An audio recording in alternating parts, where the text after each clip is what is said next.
there's a million things to stop you making a film, right? A million reasons, because you've got a million jobs to do if you're doing it on your own.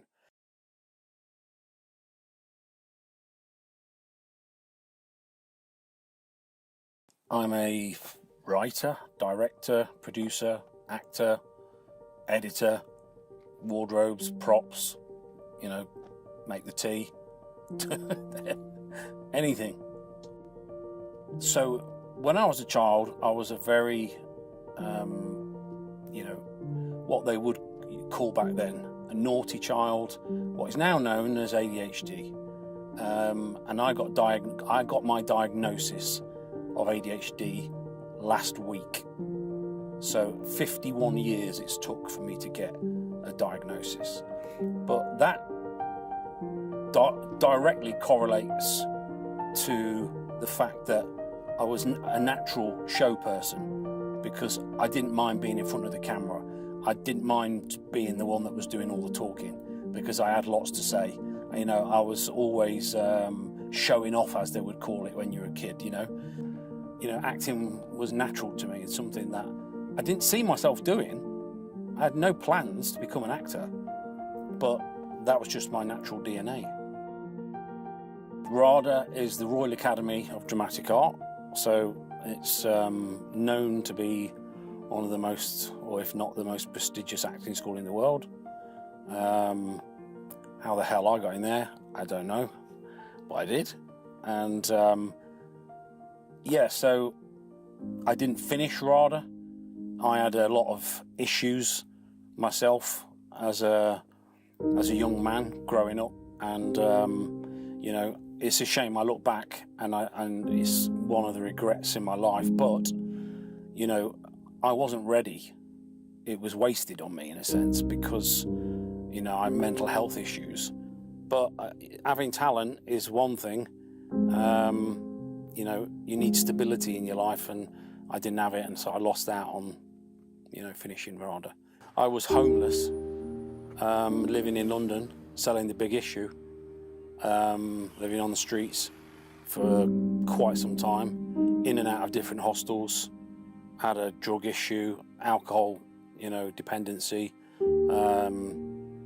and so I always used the phrase, I might be in the gutter, but I'm staring at the stars, and that always stuck with me. And I always thought, I'm not going to stay here forever, but I was there plenty enough. I had a long time out from acting, and then I got back into it, say maybe 2 years before the pandemic started. And I was doing okay, I had a couple of TV roles, Vanity Fair on ITV, and I had 2 films booked. I was booked to go to Nevada, and as a lead role in an indie movie, and also one in the UK. But they were just obviously cut. Everything, as soon as no one could go out, no one could do anything, they were just cut. So I thought to myself, okay, what am I going to do? Am I going to let this, wave drown me, or am I going to learn to surf? Then I made my first film, which was Lot, and Lot in Hebrew means hidden.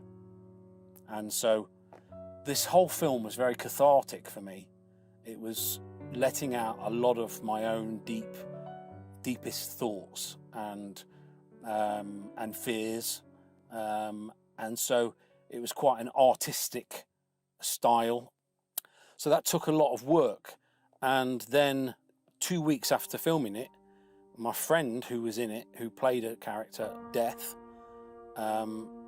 sadly lost his life to mental health. It then got into Birmingham Film Festival and was selected, and I was asked to go down there and to be interviewed about how I made it, what it was about, and then I went to the gala night, all dicky bowed up and all that, and it came past my category, and I didn't win as the short film. So I thought, well, yeah, it's okay. I got here, and that's an achievement. And then it won the Audience Award, and which was a real special thing for me because people had chosen it. I got up and dedicated it to Mark. I want to just dedicate this as well to my very close friend who was in the film. He had bipolar and he lost his battle with mental health 3 weeks after the shooting of the film. I'd always suffered from mental health problems, and I found myself in December the 13th driving off a bridge. Something had just snapped in my head and I had a breakdown from that point. Now, I'd already committed to filming in March of that year. I'd already written the film, I'd already got the actors. So you can imagine, I've got all this going on, but I can't tell them when we get to March.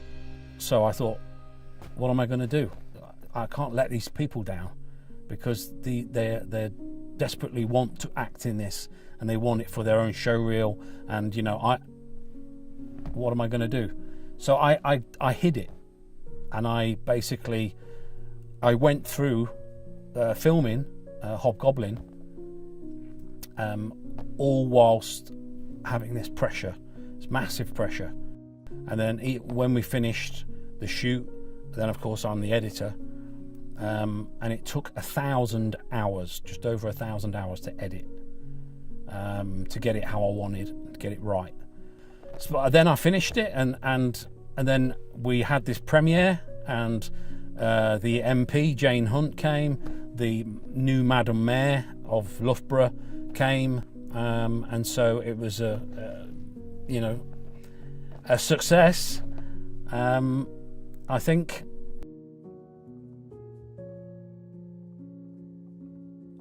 I kind of was like, I'm never making a film again, right? Because it was so hard. But then I got the itch then and the bug, and I started to know what I was doing. So that made it, a little bit easier.